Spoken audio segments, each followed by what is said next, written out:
අපි සමරනවා ගානක ඉඳලා කරනවා. ඉතින් අද මම හිතන්නේ අවුරුදු 161ක් සම්පූර්ණ කරපු දවස එකම රණුවා විදුලි ශ්‍රී ලංකා පොලිසිය අපි රටේ උත්කර්ෂවත් විදිහට සැකරුවා. හරි? මේ දවසේ තමයි පුතේ මේ ගුවන් පොලිස් ස්ථානය උදා පොලිසිය එකතු වෙලා අද ඕගොල්ලෝ වගේ පිටක් රැස් කළා මේ වගේ තැනක මොකක්ද දීලාසන ආරාධනයක් කළා මේ වගේ දැවැන්ත වැඩසටහනක් කරන්නේ ප්‍රජා පොලිස් කමිටුවේ නිලධාරී මහත්තුරු සහ මේ ප්‍රදේශවාසීන් එකතු වෙලා ඒ අයට අපගේ ගෞරවනීය ස්තුතිය පිළිගන්නවා. ඒ වගේම ඔබට කතා කළා මෙතන ප්‍රජා පොලිස් සහ පාරිසරික දිසාවමාර නියෝජ්‍ය පොලිස්පතිනිය විශාල ජාතිසිංහාරච්චි මහත්මිය මම හිතන්නේ තුමිය ශ්‍රී ලංකාවේ ප්‍රථම නියෝජ්‍ය පොලිස්පතිනිය ඔයාලට ලොකු ආදර්ශයක් තියෙක හරිද? ආස්ථාවක් විදිහට ලංකාවේ පොලිසිය ප්‍රථම නියෝජ්‍ය පොලිස්පති තනතුර දරනවා තුමිය ඒ කියන්නේ ඉලක ශ්‍රී ලංකාවේ පොලිස්පති තුමිය විය හැකි වැඩි අභිමානවත් නිලධාරී තුමියක් තමයි කතා කරේ. ඒ වගේම විශේෂයෙන්ම මතක් කරගන්න ඕනේ මෙතන ඉන්නවා ගොරැල්ල සහකාර පොලිස් අධිකාරිතුමා අපේ මොහොතේවත් සමාජයත් මහත්මයා මේ ප්‍රථම වැඩකලේ අපි කියන ප්‍රජා පොලිස් කොට්ටාසේ තුමාගේ අවසරයි ඒ වගේම සහකාර පොලිස් අධිකාරිතුමාගේ මුල්කාර්යක්ෂක ප්‍රජා පොලිස් කොට්ටාසේ තුමාගේ අවසරයි ගුවන් පොලිස් ස්ථානාධිපතිතුමා ඒ වගේම විද්‍යාලය ආචාර්ය මණ්ඩලය ඇතුළු මේ සංවිධානය කරන සියලු දෙනා සහ ඔබේ අවසරයි. ඔබ වැඩි පටන් ගන්නයි යන්නේ. දැන් පොඩි ගැටලු ටිකක් තියෙනවා.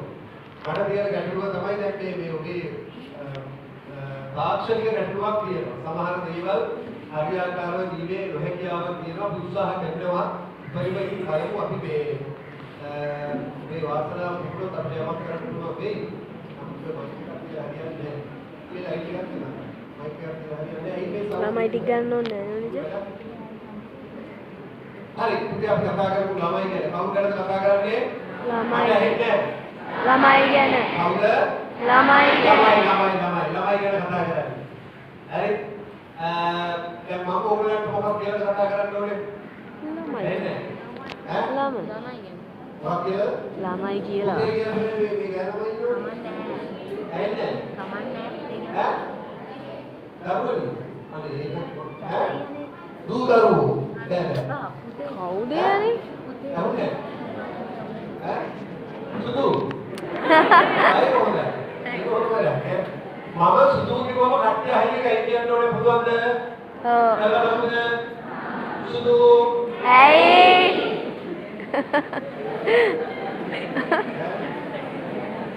හැබැයි මේ සෞත්‍රා ඕනමයි මහත්තයා.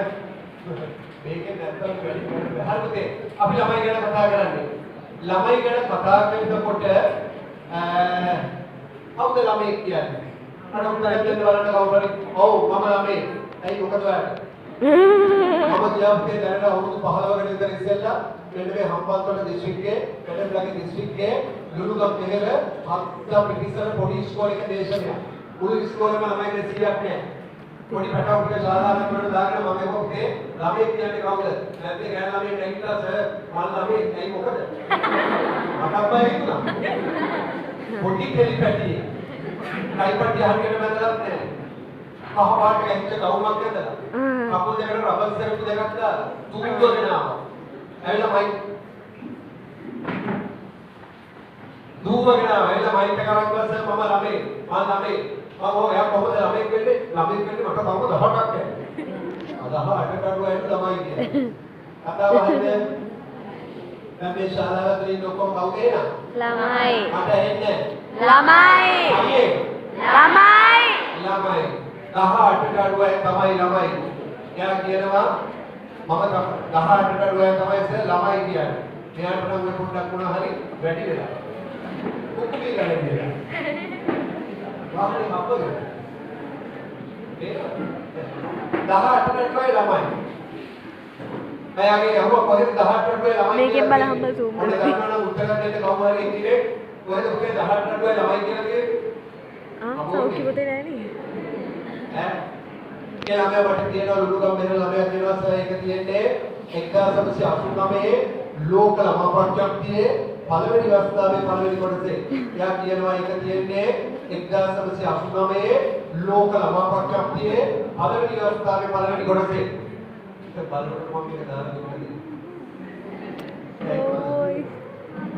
දැන් ඉතින් කියලා ගහකට ළමයි. එයා අහන හැම එකටම උත්තරයක් දෙනවා. දැන් එකක දේශනය තුළ මේ ළමයා අහන ඔක්කොටම උත්තර දුන්නා. අහගන්න. බලමුද අපි මේ වගේ දක්ෂ ළමයි විතර ඉන්නවද කියලා? Ah, boleh.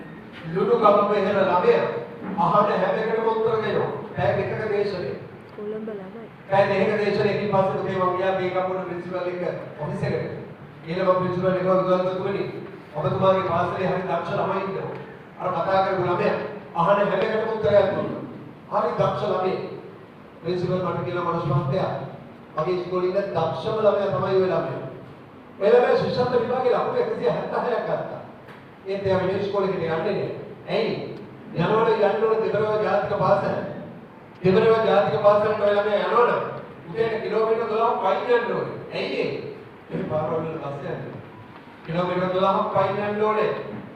කිලෝමීටර් 12ක් පයින් යන්න නම් මේ ළමයා අඩුම තරමේ ගෙදරින් උදේ 5ටවත් යන්න ඕනේ. උදේ 5ට ගෙදරින් යන්න නම් කීයකට නැගිටින්න ඕනේද? ඈ? ආයෙත් නැගිටලා කොහොමද 5ට? උදේ උදේ පාන්දර 4ට නැගිටින්න ඕනේ. ළමයා මේ පැවති පුතේ උදේ පාන්දර නැගිටලා ඉස්කෝලේ යන්න කිලෝමීටර් 12ක් පයින් යනවා කියන්නේ ඇයට මහලු කොටයක් නෙවෙයි. හැබැයි පොඩි ප්‍රශ්නයක් තියෙනවා. මොකක්ද? එහෙ පාරවල් වල පුතේ උදේට ළඟම යන්න බෑ. ඇයි? Malida. පාරට වල්ලා තියෙනවා. පාරට වල්ලා තියෙනවා. මේ ළමයා මේ ඉස්කෝලේට වෙනවා. ප්‍රින්සිපල් මට කියලා මනෝජ් මහත්තයා ඔය ළමයාට මේ ළඟදී ලොකු කරදරයක් වුණා. ඔය ළමයාට මේ ළඟදී ලොකු කරදරයක් වුණා. මම මොකක්ද? ඔය ළමයාගේ අම්මා මේ ළඟදී ඔය ළමයාගේ අම්මාගේ වයස අවුරුදු 42යි. මේ ළඟදී දවසක ඔය ළමයාගේ අම්මා උඩුවට මුංගිතෙන් හදාගෙන අම්මේ කිලි තියාගෙන දැම්මා. මේ ළමයාගේ අම්මා උඩුවට මුංගිතෙන් හදාගෙන අම්මේ කිලි තියාගෙන දැම්මා. දේරගන්න බැරි වුණා. පිච්චිනම මැරුණා. පිච්චිනම මැරුණා. එළමයාගේ අම්මා මැරෙනකොට වයස අවුරුදු 5ක මල්ලි කෙනෙක් හිටියා. දැන් ඒ අවුරුදු 5ක මල්ලිව බලාගන්නේ මේ ළමයා. අම්මා පිච්චිලා මැරුණා. දැන් අර වයස අවුරුදු 5ක මල්ලිව බලාගන්නේ ළමයා. වයස අවුරුදු 13ක කෙල්ල. ගෙදර කෑම ගන්නෙත් ඔය ළමයා.